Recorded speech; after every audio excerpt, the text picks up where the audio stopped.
कैसे हैं बच्चों। Welcome to Samuhik classes. आज हम लोग trigonometric ratio of some particular angles के बारे में पढ़ेंगे बच्चों। तो कौन कौन सा एंगल पढ़ना है आज हम लोग को बच्चों को देख ले।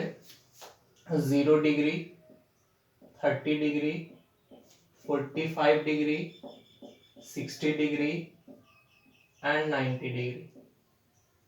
ट्रिगोनोमेट्रिक रेशियो तो हम लोग देख रखे थे बच्चों, sine theta, cos theta, tan theta. ये तो अब उस थीटा की जगह पे पर्टिकुलर वैल्यू रख के उसका वैल्यू फाइंड आउट करेंगे बच्चों। पहले किसका? 0 डिग्री का। अब 0 डिग्री का किसके लिए? सब सारे ट्रिगोनोमेट्रिक जो 6 रेशियो हैं उन सब के लिए आपको वैल्यू निकालना होगा। तो साइन आ गया, साइन 0 देखेंगे, कॉस 0 देखेंगे। इसी तरीके से जितने 6 ट्रिगोनोमेट्रिक रेशियो हैं उन सभी के वैल्यूज को निकालेंगे। सेम है, पहले 0 का देखेंगे, 0 का, 30 का, 45 का, 60 का और 90 का। तो ये सारे वैल्यूज आज हम लोग देखेंगे बच्चों, ठीक है। और ये वैल्यू आपको याद होने चाहिए, क्योंकि जो अगला एक्सरसाइज है आपका, यदि ये वैल्यू याद नहीं है तो वो क्वेश्चन नहीं बनेगा। सिर्फ और सिर्फ इसी के वैल्यू पे बेस्ड क्वेश्चन है। अब बच्चों क्या कि इसका हम लोग ना प्रूफ देखेंगे। एक तो वैल्यू आपको याद होना ही चाहिए, उसके बाद ये कैसे आता है इसका प्रूफ देखेंगे, और फिर याद करने का कुछ तरीका देखेंगे कि कैसे उसको आराम से याद किया जा सकता है। तो चलिए बच्चों, सबसे पहले हम लोग किसका वैल्यू निकालते हैं? 45 डिग्री का। किसका निकालते हैं? 45 डिग्री का। यदि आज की क्लास आप ध्यान से देंगे, देखिएगा ध्यान लगा के, तो ये सारा वैल्यू आपके माइंड में ऐसे ही फिट हो जाएगा, ठीक है। आपको करना है क्या, और ये वैल्यू बच्चों क्या है, 11th क्लास में जब आप जाएंगे तो ये वैल्यू 11th में भी काम देगा, ठीक है। इनफैक्ट आप जब तक ट्रिगोनोमेट्री की जहां जहां बात होगी वहां पे इन वैल्यू का बहुत यूज होगा, और जहां पे भी आपका ट्रिगोनोमेट्रिक आएगा वहां पे इन वैल्यू का यूज करेंगे आप। तो ये वैल्यू आपको याद होना ही चाहिए, चाहे आप 9th में हो, 10th में हो, 11th में हो, 12th में और फर्दर कोई कॉम्पिटिटिव एग्जाम दे रहे हैं। तो ये जो वैल्यू है बहुत इंपॉर्टेंट है, इसको ध्यान से देखेंगे। पहले तो इसका प्रूफ देखेंगे हम लोग, उसके बाद देखेंगे कि इसके याद रखने का क्या तरीका है। ऐसे तो तरीका पे हम लोग उतना नहीं जाएंगे, हम लोग को सिर्फ इसका डायरेक्ट वैल्यू याद होना चाहिए। कोई हमसे पूछे साइन 45, टैन 45, तो डायरेक्ट हमसे वैल्यूज का याद होना चाहिए। यदि हम कैलकुलेट करें या मेमोराइज करें कि क्या हो, क्या है, नहीं है, कैलकुलेट करने में टाइम लगे, तो वो सब नहीं करेंगे। डायरेक्ट हमारे माइंड से जवाब निकलना चाहिए कि इसका वैल्यू इतना, इसका वैल्यू इतना, ठीक है। चलिए तो हम लोग पहले प्रूफ कर लेते हैं बच्चों। सबसे पहले 45 डिग्री, और ये ट्रिगोनोमेट्रिक रेशियो हम लोग देखे थे बच्चों, तो उसमें क्या देखे थे, एक राइट एंगल ट्रायंगल आया था। तो सबसे पहले एक राइट एंगल ट्रायंगल बना ले। ये हो गया हमारा एक राइट एंगल ट्रायंगल ABC, जिसमें बी पे 90 डिग्री ले लेते हैं। अब देखिए यहाँ पे आपको, इससे पहले आप क्या करते थे, यहाँ पे थीटा लेते थे, क्योंकि आपसे साइन थीटा पूछता था। तो क्या पढ़े थे फॉर्मूला साइन थीटा का? P/H होता है। लेकिन यहाँ पे अब आपसे थीटा नहीं पूछ रहा है, मान लीजिए आपसे साइन 45 पूछ रहा है, कॉस 45 पूछ रहा है, टैन 45, इसी तरीके से और सारे ट्रिगोनोमेट्रिक रेशियो के वैल्यूज पूछ रहे हैं। तो हम क्या करते हैं बच्चों, यहाँ पे 45 डिग्री ले लेते हैं। थीटा की जगह पे क्या प्लेस कर लिए? 45 डिग्री। अब ध्यान से देखिए, ये 90 है, ये 45 है, तो बच्चा बच्चा जानता है कि एक ट्रायंगल का सम कितना होता है? 180 डिग्री होता है। आप बड़े आसानी से कह सकते हैं कि सर ये 90 है, ये 45 है, तो ये बचा रेस्ट भी क्या हो जाएगा? 45 हो जाएगा। क्लियर? अब देखिए दोनों आपका 45 है, तो किसी एक पर्टिकुलर एंगल को उठा लीजिए, उससे आप साइन निकाल सकते हैं, कॉस निकाल सकते हैं। तो हम लोग चलिए इस एंगल को लेते हैं। तो यदि ये एंगल लेंगे बच्चों, तो पिछले क्लास में बताया था मैं कि ये क्या हो जाएगा? बेस हो जाएगा। ये आपका बेस हो गया, ठीक है। अभी लिखते नहीं है, बस आप लोग समझ जाइए कि ये इसका क्या हो जाएगा? बेस। ये 90 डिग्री के सामने हाइपोटेनस, और ये परपेंडिकुलर। चलिए बच्चों, अब क्या करते हैं ना, आप एक चीज और 9 क्लास में पढ़े होंगे कि यदि आप किसी ट्रायंगल में दो एंगल इक्वल है तो उसके सामने वाले साइड्स भी क्या होते हैं? इक्वल होते हैं। उसको हम लोग आइसोसेलेस एंगल, आइसोसेलेस ट्रायंगल कह सकते हैं बच्चों। तो इसका दो एंगल इक्वल है, तो इसके सामने वाले अपोजिट साइड्स जो होंगे करस्पॉन्डिंग, वो भी क्या होंगे? इक्वल होंगे। मतलब इसके सामने वाला ये साइड हो गया, इसके सामने वाला ये साइड होगा, ये इक्वल होगा। इसको कुछ मान लेते हैं बच्चों, ये जो इक्वल है इसको हम लोग क्या मान लिए? ए मान लिए। अब देखिए कल मैं बताया था कि पाइथागोरस थ्योरम का भी यूज करेंगे। तो पाइथागोरस थ्योरम क्या होता है कि जो इसका हाइपोटेनस का स्क्वायर होता है वो सम ऑफ टू साइड्स का स्क्वायर के बराबर होता है। अब इसका हाइपोटेनस अब कैसे निकालेंगे, AC, AC का स्क्वायर क्या हो जाएगा, AB square plus BC square. तो ये कितना आ गया, AB तो आपके पास आ रखा है A और BC भी है A। ये A कहां से आया आप खुद माने, और ये इक्वल कैसे हुआ, क्योंकि ये 45 और ये 45 था। तो 9 क्लास में पढ़े ही है कि इक्वल यदि एंगल है तो उसके सामने वाला साइड्स क्या होता है, इक्वल होता है। कोई दिक्कत तो इसमें नहीं होना चाहिए। चलिए अब A स्क्वायर कितना हो गया 2A स्क्वायर, और ये किसके बराबर था AC के। तो AC स्क्वायर उधर भेज देते हैं तो ये अंडर रूट 2A स्क्वायर हो गया। अब देखिए 2 तो बाहर निकलेगा नहीं, पेयर तो है नहीं इसका, तो ये रूट में ही रह गया, और A का तो पेयर है, दो पेयर है तो एक बाहर आ गया रूट 2A। तो AC का वैल्यू कितना आ गया आपके पास, रूट 2A। ठीक है, तो ये चीज समझ में आ गया होगा कि साइड कहां से आया। ठीक है, अब आपसे क्या पूछ रहा है, साइन 45 पूछ रहा है। साइन 45 का वैल्यू बताइए। सबसे पहले तो आपको साइन का फार्मूला पता होना चाहिए। क्या होता है साइन का फार्मूला, P/H। चलिए P का वैल्यू बताइए।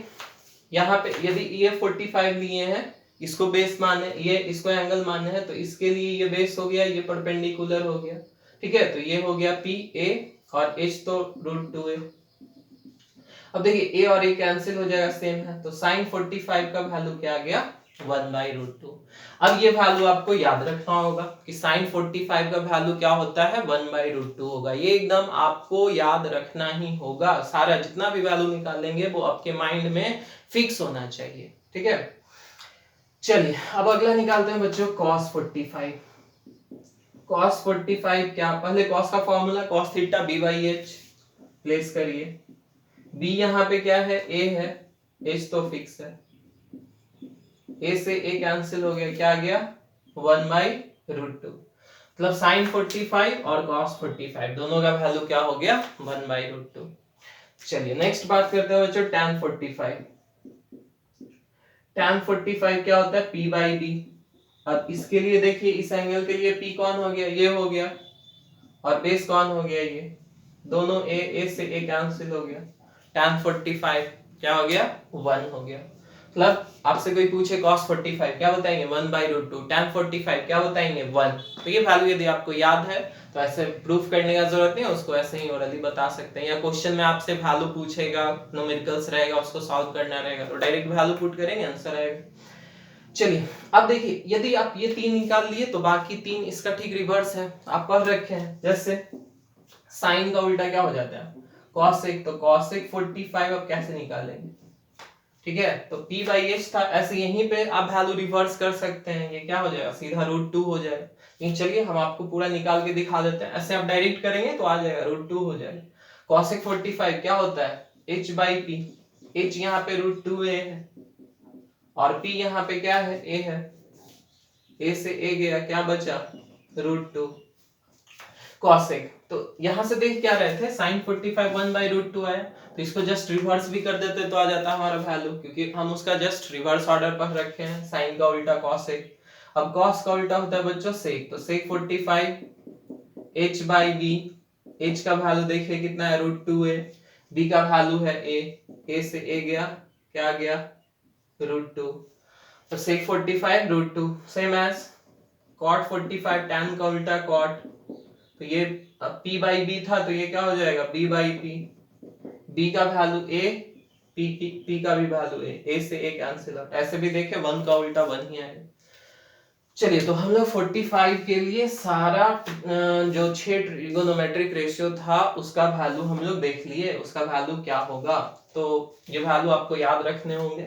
एट लास्ट में हम पूरा एक समराइज करके एक टेबल बना देंगे, जब ये सारा वैल्यू हम लोग लिख लेंगे, और तरीका भी बता देंगे कैसे आप इसको याद रख सकते हैं। यदि मान लीजिए किसी को याद रखने में प्रॉब्लम होता है स्टार्टिंग में, तो पहले वो उस लॉजिक से याद रखेगा, फिर धीरे धीरे प्रैक्टिस करते करते याद ही हो जाएगा। चलिए तो आई होप ये समझ में आ गया होगा। 45 का यदि आपको वैल्यू निकालना है तो कैसे निकालेंगे, कोई दिक्कत नहीं। चलिए तो 45 हमारा हो गया। अब हम लोग कर लेते हैं 30 और 60 का, 30 60 का एक साथ कर लेते हैं। 45 में कोई दिक्कत नहीं होना चाहिए। चलिए तो अब 30 और 60, तो 60 डिग्री हमको कहाँ मिलेगा, कौन से ट्रायंगल में मिलेगा, इक्विलैटरल ट्रायंगल में मिलेगा। चलिए तो एक इक्विलैटरल ट्रायंगल बना लेते हैं। 45 तो इजी गोइंग था, एक एंगल 45 था तो दूसरा अपने आप 45 हो गया। लेकिन 60 डिग्री के लिए अब हमको क्या करना पड़ेगा, एक इक्विलैटरल ट्रायंगल लेना पड़ेगा। ये हो गया हमारा एक equilateral triangle ABC। Equilateral triangle का हर एक एंगल कितना होता है 60, ये भी बच्चा जानता है। अब देखिए इक्विलैटरल ट्रायंगल का हर एक एंगल 60 होता है, तो हर एक साइड भी तो इक्वल होता है, आमने सामने वाले सारे साइड्स इक्वल होंगे, इसी को तो इक्विलैटरल कहते हैं। अब देखिए इसके सारे साइड्स को ना हम कुछ मान लेते हैं, ए भी मान सकते हैं, ठीक है। तो ए अभी नहीं मानते हैं, उसके पीछे लॉजिक है, 2a सारे के साइड को मान लेते हैं। अभी जस्ट ये बताते हैं कि ए क्यों नहीं माने हैं, ठीक है। सभी के साइड को क्या मान लिए, 2a मान लिए। अब देखिए आपसे किसका किसका, अभी हम लोग किसका किसका वैल्यू निकालने वाले हैं, 30 डिग्री एंड 60 डिग्री, ये दोनों वैल्यू निकालने हैं। तो 60 डिग्री तो आपको दिख रहा है, ठीक है, लेकिन 30 डिग्री नहीं दिख रहा है। और सबसे इंपॉर्टेंट बात ये कि ये कोई राइट एंगल ट्रायंगल नहीं है, तो आपको 60 डिग्री दिख भी रहा है तो आप साइन कॉस इसमें नहीं लगा सकते हैं, साइन कॉस टैन ये सब किसमें लगा सकते हैं, राइट एंगल ट्रायंगल। तो सबसे पहले आपको एक राइट एंगल ट्रायंगल बनाना होगा। तो राइट एंगल ट्रायंगल बनाना बहुत आसान है, क्या करते हैं, यहां से एक परपेंडिकुलर ड्रॉ कर देते हैं, ठीक है। इसका क्या नाम दे दिए, एडी। एडी हम लोग क्या कर लिए, परपेंडिकुलर ड्रॉ कर लिए, draw AD perpendicular on BC. BC पे क्या कर लिए, एक परपेंडिकुलर ड्रॉ कर लिए। अब देखिए बच्चों एक रिजल्ट होता है इक्विलैटरल ट्रायंगल में कि यदि आप कोई परपेंडिकुलर ड्रॉ करते हैं तो ये इसका मीडियन होता है, परपेंडिकुलर होता है। इक्विलैटरल ट्रायंगल में मीडियन परपेंडिकुलर सब सेम होता है। अब बच्चों मीडियन क्या होता है, परपेंडिकुलर क्या होता है, आई होप पता ही होगा, चलिए फिर भी बता देते हैं। परपेंडिकुलर जो उस सरफेस पे 90 डिग्री बना है। दूसरा मीडियन किसको कहते हैं बच्चों, जो ये वर्टेक्स है, ये वर्टेक्स से आने वाला लाइन ये अपोजिट साइड्स को यदि 2 इक्वल पार्ट्स में डिवाइड कर दे तो उसको मीडियन कहते हैं। क्लियर। अब देखिए क्योंकि ये इक्विलैटरल ट्रायंगल है और उसका मीडियन परपेंडिकुलर सेम होता है, तो यहां से आने वाला लाइन अपोजिट साइड्स को 2 पार्ट्स में डिवाइड करेगा, मतलब यदि ये 2a था तो ये a हो जाएगा और ये भी a हो जाएगा, ठीक है। तो यहाँ पे a हो गया b से लेके d तक, और ये पूरा कितना था, ये पूरा 2a था, और बाकी ये बचा, ये d से c भी a हो जाएगा, तभी तो a और a मिलके क्या हो गया 2a। इसीलिए बच्चों यहाँ पे हम क्या लिए थे, 2a लिए थे, ठीक है। अब देखिए ये a हुआ, ये a हुआ, और ये इसको आधा आधा डिवाइड करता है, इसके लॉजिक को भी हम लोग सीख ही लेते हैं, ठीक है। कहीं सुनी बातों पे क्यों रहना कि ये इस पे आके बाइसेक्ट करता है, इसको हम लोग प्रूफ ही कर लेते हैं कि ये बराबर ये होगा। अब देखिए बच्चों दो ट्रायंगल आपको दिख रहा होगा, ABD और ADC, दो ट्रायंगल है। यदि आपको दो ट्रायंगल में दो साइड बराबर करना है तो आपके पास सिंपल सा एक कॉन्सेप्ट है, 9 क्लास में पढ़े हैं, दो ट्रायंगल को क्या करिए, कॉन्ग्रुएंट कर दीजिए, ठीक है। अब दो ट्रायंगल यदि कॉन्ग्रुएंट हो जाएगा तो उसका ईच एंड एवरीथिंग कॉन्ग्रुएंट हो जाएगा। ट्रायंगल में होता क्या है, तीन साइड्स तीन एंगल, तो तीनों साइड और तीनों एंगल क्या होगा, इक्वल हो जाएगा। तो क्यों ना इसको कॉन्ग्रुएंट कर दिया जाए। ऐसे यहाँ पे अभी जरूरत नहीं है, लेकिन चलिए सिखा देते हैं, तो एक वहां से भी आइडिया हो जाएगा। अब इन ट्रायंगल को हम लोग क्या करते हैं, ABD एंड ट्रायंगल ACD, इसको हम कॉन्ग्रुएंट करते हैं। देखिए बच्चों यहाँ पे चूंकि ये इक्विलैटरल ट्रायंगल था तो ये AB और ये AC क्या था, इक्वल था, तो कह सकते हैं कि AB बराबर AC, sides of equilateral triangle. ये कैसा ट्रायंगल का साइड्स है, इक्विलैटरल ट्रायंगल का साइड्स है। उसके बाद ये आप परपेंडिकुलर ड्रॉ किए हैं बच्चों, तो ये क्या हो गया, 90 डिग्री हो गया, तो बोल सकते हैं एंगल ADB एंगल ADC ये इच 90 डिग्री हो गया। तीसरी बात AD इस ट्रायंगल के लिए भी AD और इस ट्रायंगल के लिए भी क्या है AD, ये दोनों में क्या है, कॉमन है, ठीक है। ये दोनों जो ट्रायंगल बन रहा है उसमें भी ये AD आ रहा है, इधर वाले में भी, ABD में भी और ADC में भी। तो ये कॉमन हो गया। तो 9 क्लास में आप एक चीज पढ़े हैं RHS क्राइटेरिया। RHS क्राइटेरिया क्या कहता है बच्चों कि यदि एक साइड एक 90 डिग्री होना चाहिए, दो राइट एंगल ट्रायंगल होना चाहिए, उसमें एक 90 डिग्री जो है उसके सामने वाला हाइपोटेनस और उसके अलावा कोई एक साइड यदि इक्वल हो जाए दो ट्रायंगल में तो वो क्या होता है, कॉन्ग्रुएंट होता है।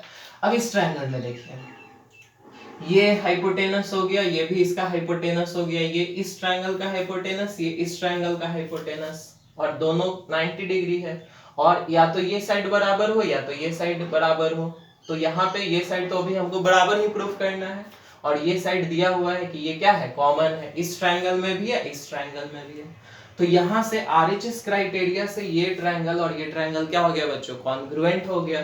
तो क्या कह सकते हैं, triangle ABD congruent to triangle ACD, RHS criteria. तो जब ये कॉन्ग्रुएंट हो जाएगा तो each and every part equal हो जाएगा, तो कह सकते हैं BD इक्वल टू क्या हो जाएगा, DC। ये कहां से, CPCT से। CPCT क्या पर है बच्चों, हम लोग 9th क्लास में, corresponding part of congruent triangle. तो BD किसके बराबर हो गया, DC के। अब ये टोटल 2A था तो आधा ये और आधा ये हो गया। चलिए एक्स्ट्रा मैं बता दिया, लेकिन डायरेक्ट आप यहाँ पे समझेंगे कि यदि कोई इक्विलेटरल ट्रायंगल है तो उससे परपेंडिकुलर ड्रॉ करेंगे तो वो इक्वली बाइसेक्ट करेगा, मतलब उसका मीडियंस और उसका परपेंडिकुलर इक्विलेटरल ट्रायंगल में सेम होता है। अब देखिए, जब ये इक्वली बाइसेक्ट करेगा, अब ये दो ट्रायंगल हमारा क्या हो गया, इक्वल हो गया, तो ये यदि 60 डिग्री था तो ये भी अब बाइसेक्ट हो जाएगा, 30 डिग्री हो जाएगा। ठीक है। एक चीज और कि जैसे मीडियन हम लोग देखे, ये परपेंडिकुलर देखे, उसी तरीके से ये एंगल बाइसेक्टर का भी काम कर रहा है। ये जो हमारा इक्विलेटरल ट्रायंगल में परपेंडिकुलर हुआ, मीडियन हुआ और एंगल बाइसेक्टर का भी काम करेगा। ये दोनों जो है इस एंगल, ये लाइन जो है इस एंगल को क्या करेगा, बाइसेक्ट करेगा। मतलब ये भी 30, ये भी 30, टोटल पहले था कितना, 60। अब देखिए आपको एक राइट एंगल ट्रायंगल भी दिख रहा है ABD, जिसमें ये 60 दिख रहा है और ये 30 दिख रहा है, और आपको जाना कहाँ था, 30 और 60 के पास। अब इस राइट एंगल ट्रायंगल में तीनों साइड पता होना चाहिए, ताकि आपको रेशियो लेना है P/H, B/H, ये सब। अब एक तो पता है, ये वैल्यू पता है, ये वैल्यू पता है, AD नहीं पता है। AD को निकाल लीजिए। AD आप कैसे निकालेंगे, पाइथागोरस थ्योरम लगा करके। तो देखिए AD का स्क्वायर कैसे निकालेंगे, ये हाइपोटेनस हो गया, तो हाइपोटेनस का स्क्वायर माइनस BD का स्क्वायर, तो उससे क्या आ जाएगा, आपका AD आ जाएगा। अब AB का वैल्यू कितना है, 2A, और BD का वैल्यू कितना है, A। 4A square minus A square, ये कितना आ गया, 3A स्क्वायर, और इधर कितना था, AD स्क्वायर। तो AD का स्क्वायर इधर भेज देंगे तो √3A हो जाएगा, स्क्वायर रूट से A बाहर आ गया। AD का वैल्यू कितना हो गया, √3A। चलिए तो यहाँ पे लिख दिया जाए कि ये इसका वैल्यू आया √3A। अब यदि इस ट्रायंगल में देखें तो सारा चीज अवेलेबल है, तीनों साइड अवेलेबल है, और ये 30, 60 भी अवेलेबल है, जो कि आपको वैल्यू निकालना है। सबसे पहले आते हैं साइन 60 का वैल्यू निकाल लेते हैं। 60 का पहले निकालते हैं, तो साइन 60। अब ध्यान दीजिए बच्चों, साइन थीटा क्या पर है, P/H। P का वैल्यू क्या होता है, P का वैल्यू यहाँ पे क्या हो जाएगा, यदि ये एंगल ले रहे हैं तो ये बेस हो गया, ये परपेंडिकुलर, ये आ गया आपका √3A। ठीक है, और H कितना हो गया, 2A। A से A कैंसिल हो गया, तो इसका वैल्यू कितना आ गया, √3/2। मतलब साइन 60 का वैल्यू आपसे कोई पूछे तो क्या कहेंगे, उसका वैल्यू कितना होता है, √3/2। अब चलिए cos 60 की बात कर ले, फॉर्मूला क्या होता है इसका, B/H। अब देखिए इस एंगल के लिए बेस कौन है, A है, और H कितना है, 2A है। A से A गया तो क्या आया, 1/2। इसका वैल्यू कितना आ गया, 1/2। अब आपसे कोई पूछे tan 60 तो क्या होता है वैल्यू, P/B। अब देखिए P, इस एंगल के लिए P क्या हो गया, √3A, और बेस क्या हो गया, A से A गया, क्या आया वैल्यू, √3। तो आपसे कोई पूछे tan 60 का वैल्यू तो आप बड़े आसानी से बता सकते हैं, क्या हो जाएगा √3।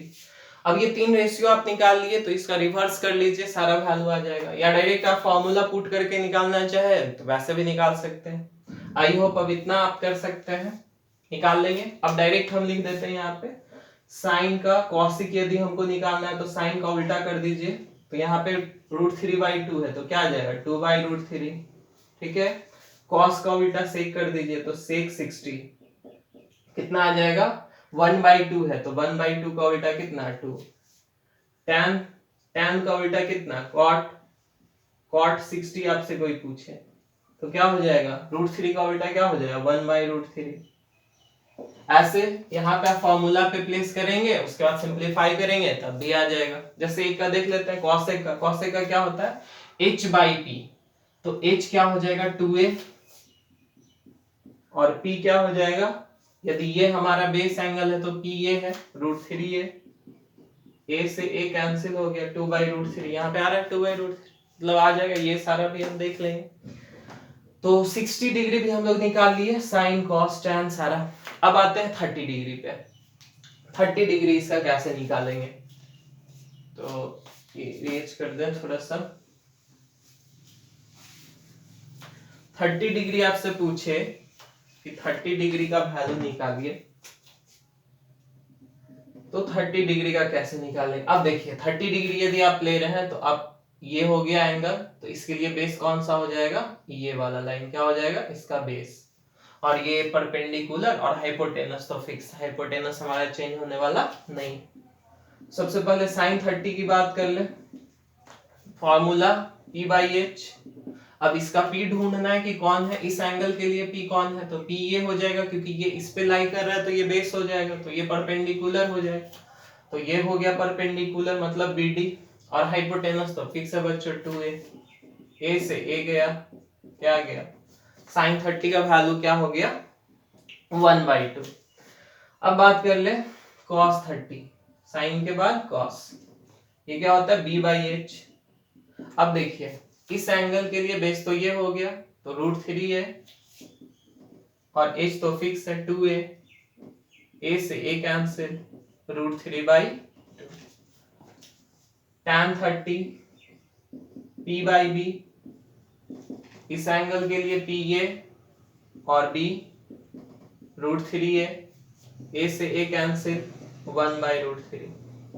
साइन आ गया, कॉस आ गया, टैन आ गया, जस्ट इसका रिवर्स ऑर्डर ले लेंगे दूसरा आ जाएगा, बाकी बचा रेस्ट 3। तो कॉसिक 30 किसका उल्टा साइन का तो 2 हो गया, सेक 30 इसका उल्टा 2/√3, टैन का उल्टा cot 30 यह है 1/√3 तो क्या आ जाएगा √3। तो देखिए एक तो ये तरीका आप सीखे कि इसमें आप वैल्यू को निकालेंगे कैसे, वैल्यू निकालना आ गया, लेकिन ये वैल्यू निकालना तो आना ही चाहिए आपको, ये वैल्यू डायरेक्ट याद होना चाहिए। कैसे, cot 30 कोई पूछे √3, cot 60 पूछे 1/√3, एकदम याद होना चाहिए बच्चों, इसका और कोई उपाय नहीं है। एकदम याद यदि आपको नहीं है तो आपको क्वेश्चन बनाने में देरी होगा, वैल्यू पलट पलट के देखना होगा, एग्जाम में तो वैल्यू गिवन भी नहीं रहेगा तो फिर कैसे करेंगे, इतना सॉल्व करके कैलकुलेट करेंगे वो भी नहीं है, ठीक है। तो आपको वैल्यू याद होना चाहिए। चलिए तो हम लोग कौन कौन देख लिए, कौन कौन सा वैल्यू 30, 45, 60, और ये वैल्यू धीरे धीरे आप याद करते चलिए। अब बच्चा कौन सा 90 और 0, ये देख लेते हैं। और हाँ बच्चों कभी कभी क्वेश्चन पूछ देता है ना कि ज्योमेट्रिकली आप 45, 30 या 60 ये सब का वैल्यू निकालिए, तो ये कौन सा तरीका है, ज्योमेट्रिकली तरीका है। एक एक ट्रायंगल बनाए, उसमें साइड्स को मेजर किए, बाकी जो सब ये स्टेप्स था, इसी को हम लोग कौन सा प्रोसेस करते हैं, कहते हैं कि ज्योमेट्रिकली फाइंड करिए। अब इंपॉर्टेंट है बच्चों 0 और 90 का, ये बहुत इंपॉर्टेंट कॉन्सेप्ट है बच्चों 0 और 90 वाला वैल्यू निकालने में, इसमें थोड़ा ध्यान से आप लोग देखेंगे, ठीक है। यहाँ तक तो समझ में आ ही गया होगा कैसे 30, 45 और 60 का कैसे निकालते हैं। अब चलिए 0 और 90, ये बहुत इंटरेस्टिंग है, ये समझने में अच्छा। देखिए कैसे समझेंगे इसको, आसानी से समझिए। आपको क्या निकालना है 0 डिग्री और 90 डिग्री, सबसे पहले तो आपके पास एक राइट एंगल ट्रायंगल होना चाहिए, एक राइट एंगल ट्रायंगल बना लीजिए। अब देखिए बच्चों, इसको ना अभी हम फिलहाल थोड़े टाइम के लिए थीटा कंसीडर कर लेते हैं, ठीक। और सबसे पहले 0 डिग्री का कैलकुलेट करते हैं। मतलब थीटा को आपको क्या बना देना है, 0 डिग्री बना देना है, ठीक है। तो ध्यान से देखिए, ये वैल्यू किसी भी एंगल को कैसे कैलकुलेट करते हैं। जैसे ये लाइन है, इसी लाइन पे यदि हम एक और लाइन ड्रॉ कर दे तो उसके बीच का एंगल क्या हो जाएगा, 0। दो रे है, उसके बीच का कोई पर्टिकुलर डिस्टेंस होगा, तब हम लोग कहते हैं कि अच्छा इसका वैल्यू 10 डिग्री है, इसका वैल्यू 20 डिग्री है, इसका वैल्यू 30 डिग्री है। इस तरीके से दो हमारा क्या है, इस तरीके का आर्म होना चाहिए, उसके बीच को हम लोग क्या बोलते हैं, एंगल बोलते हैं।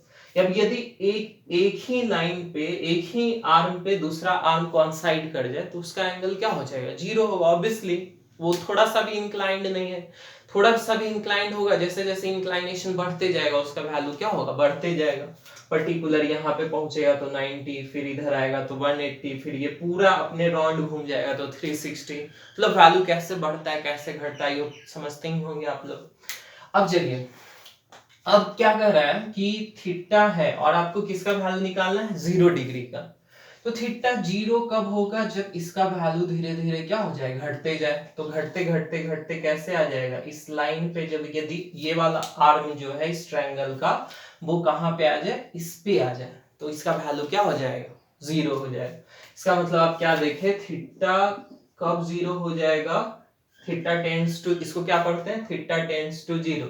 ये थीटा जैसे जैसे 0 की तरफ बढ़ेगा तो वैसे वैसे आप ध्यान से देखिए कि ये वाला जो हमारा लाइन है, ये वाला वैल्यू जो है ए, किसके पास आने लगेगा, बी के पास आने लगेगा, और यहाँ पे फाइनली ये मीट होगा।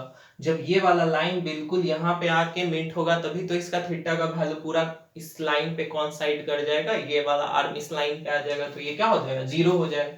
मतलब हम लोग कह सकते हैं कि जैसे जैसे इसका थीटा का वैल्यू 0 डिग्री के तरफ आएगा वैसे वैसे इसका जो वैल्यू होगा, किसका, AC का वैल्यू किसके तरफ टेंड करेगा, AC का जो लेंथ होगा वो BC पे कॉन्साइड करेगा। AC का जो वैल्यू होगा वो किसके तरफ आएगा, AB के तरफ, BC के तरफ कॉन्साइड करेगा। और जब ये AC पूरा, इसका वैल्यू पूरा लेंथ जब इस पे कॉन्साइड कर जाएगा तो हम लोग कह सकते हैं कि ये वैल्यू इसका थीटा का क्या हो जाएगा, 0 हो जाएगा। या इसको सिंपली ऐसे भी कह सकते हैं, A टेंड्स टू B, ये जैसे जैसे B के तरफ आएगा वैसे वैसे इसका वैल्यू क्या होगा, 0 होते जाएगा। चलिए, अब ये बिल्कुल 0 कब हो जाएगा बच्चों, जब ये थीटा का वैल्यू एकदम 0 हो जाएगा, जब A वाला पॉइंट बिल्कुल यहाँ B पे आ जाएगा। तो अब देखिए साइन 0, देखिए ध्यान से समझिए, ये थोड़ा इस पे दिमाग पे थोड़ा जोर देना होगा। साइन थीटा, साइन 0 डिग्री लिए, अब फॉर्मूला क्या होता है 0 डिग्री का, P/H। ध्यान से देखिएगा, अब ये 0 है और इस एंगल के लिए, इस थीटा के लिए P का बेस तो ये हो गया, परपेंडिकुलर ये हो गया, हाइपोटेनस ये हो गया, लिख देते हैं यहाँ पे, ये बेस, ये परपेंडिकुलर, ये हाइपोटेनस। तो P का काम कौन कर रहा है, ये कर रहा है, ठीक है, AB। और H का काम कौन कर रहा है, AC। अब ध्यान दीजिए, जब ये वाला वैल्यू हमारा यहां पे आ जाएगा, ठीक है, थीटा टेंड्स टू 0 हो रहा है, थीटा धीरे धीरे क्या हो रहा है, वैल्यू इसका क्या हो रहा है, घट रहा है। तो जब ये वाला वैल्यू A यहाँ पे आ जाएगा तो AB हमारा क्या हो जाएगा, AB का लेंथ बिल्कुल क्या हो जाएगा, 0 हो जाएगा, क्योंकि A यहाँ से यहाँ आ गया तो एक AB का वैल्यू बिल्कुल 0 हो गया, ठीक है। मतलब AB का लेंथ क्या हो गया, 0। जैसे जैसे थीटा टेंड्स करेगा 0 के तरफ, AB हमारा हो जाएगा 0। और AC देखिए, AC तो है ही है लेकिन वो किसके बराबर हो जाएगा, BC के बराबर हो जाएगा। तो BC के जगह पे हम लोग क्या लिख सकते हैं, B लिख सकते हैं। तो 0/B, कुछ भी नीचे में कुछ भी रहे डजंट मैटर, इसका वैल्यू क्या आना है, 0। तो साइन 0 का वैल्यू क्या आ गया, 0 डिग्री। आई होप ये समझ में आया होगा। थोड़ा सा इसमें इमेजिनेशन है कि आपको इमेजिनेशन करना है, थीटा को धीरे धीरे घटाना है। तो जैसे जैसे थीटा नीचे की तरफ आएगा तो ए का वैल्यू नीचे आएगा और ए फाइनली बी पे पहुंच जाएगा। जब ए फाइनली बी पे पहुंच जाएगा तो ए बी का लेंथ बिल्कुल क्या हो जाएगा, 0 हो जाएगा, ए बी बचेगा ही नहीं, ये वाला आर्म इस आर्म पे आ जाएगा। इसका मतलब AC का लेंथ किसके बराबर हो जाएगा, BC के बराबर हो जाएगा। कब, जब कंप्लीटली थीटा हमारा क्या हो जाए, 0 हो जाए। ठीक है, तो उस तरीके से हम लोग किसका वैल्यू निकाल लिए, साइन का। अब चलिए बच्चों कॉस का निकालते हैं। कॉस जीरो क्या होता है, फॉर्मूला B/H। अब देखिए इस एंगल के लिए B कितना है, BC है, और H कितना है, AC है। ठीक है, अब देखिए यहाँ पे हम क्या देखे हैं कि जैसे जैसे थीटा 0 की तरफ चलेगा तो ये वाला लेंथ कहाँ, ये ए कहाँ आ जाएगा, बी के पास आ जाएगा, और ये AC का जो लेंथ है वो किस पे कौन साइड कर जाएगा, BC पे कौन साइड कर जाएगा। तो ये तो BC रहेगा ही, AC भी हमारा किसके बराबर हो जाएगा, BC के बराबर। देखिए यहाँ पे लिखा हुआ है कि AC किसके टेंड्स करेगा, टेंड्स टू, जब ये 0 पे तरफ जाएगा तो AC जो है AB के तरफ धीरे धीरे जाएगा, BC के तरफ जाएगा, और जब वो फाइनली 0 पे पहुंच जाएगा तो उसका वैल्यू बिल्कुल क्या हो जाएगा, BC हो जाएगा।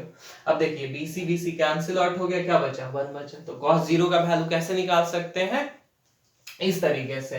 तो sin 0 याद रखिएगा 0 होगा, sin 0 डिग्री, cos 0 डिग्री 1 हो गया। अब देखिए tan 0 डिग्री की बारी आई, tan 0, तो इसका फॉर्मूला क्या होता है, P/B। अब ध्यान दीजिए P कौन है, ये है, B कौन है, ये है। अब देखिए जब ये यहां से यहां आ गया तो इसका तो लेंथ ही गायब हो गया, AB क्या हो गया आपका, 0 हो गया, तो P आपका 0 हो गया, और B तो बचा, तो डिनोमिनेटर में कुछ बचे उससे मतलब नहीं है, ये पूरा ओवरऑल क्या हो गया, 0 हो गया। मतलब sin 0 tan 0 दोनों का वैल्यू 0 आ गया, cos 0 का वैल्यू क्या हो गया, 1 हो गया। चलिए अब बाकी इसका रिवर्स उल्टा कर लेते हैं, sin cos tan आपके पास आ गया तो आप बाकी निकाल सकते हैं, कैसे, cosec, sin का उल्टा क्या हो गया, cosec। अब देखिए इसी तरीके से आप कर सकते हैं, h/p करके यहाँ पे कंसीडर कर सकते हैं, लेकिन मेरे पास जब sin 0 आ ही गया तो फिर क्यों ज्यादा दिमाग लगाना। अब 0 है तो 0 का उल्टा करिए तो क्या हो जाएगा, देखिए ये 0 है तो इसके नीचे में कुछ नहीं है, मतलब 1 है डिनोमिनेटर में, तो इसका उल्टा क्या हो गया, 1/0। ठीक है, तो अब बताइए ये 0 है और ये हमारा क्या हो गया, 1/0 हो गया, तो 1/0 वैल्यू हमारा क्या हो जाएगा, नॉट डिफाइंड हो जाएगा, क्योंकि 0 का उल्टा क्या होता है, 1/0, तो ये हमारा क्या हो गया, नॉट डिफाइंड। cosec 0 हमारा क्या हो जाएगा, नॉट डिफाइंड। ठीक है, चलिए अब देखिए cos, अब sec की तरफ आते हैं, sec 0। अब देखिए यहाँ पे क्या आ रहा है हमारा, cos 0, तो cos का उल्टा क्या होता है, sec, और cos का वैल्यू कितना है, 1, तो 1 का आप उल्टा करिए, 1 का उल्टा करेंगे भी तो क्या हो जाएगा, 1 हो जाएगा, 1/1, तो उसका उल्टा भी करेंगे तो क्या हो जाएगा, 1, तो sec 0 का वैल्यू कितना आ गया, 1। अब बात करते हैं tan का उल्टा, cot 0। अब देखिए tan का वैल्यू क्या है, 0, इसको क्या लिख सकते हैं आप, 0/1 लिख सकते हैं। जब आप इसको उल्टा करेंगे तो क्या हो जाएगा, 1/0, 1/0 मतलब नॉट डिफाइंड, 0 से आप 1 में डिवाइड कर सकते हैं।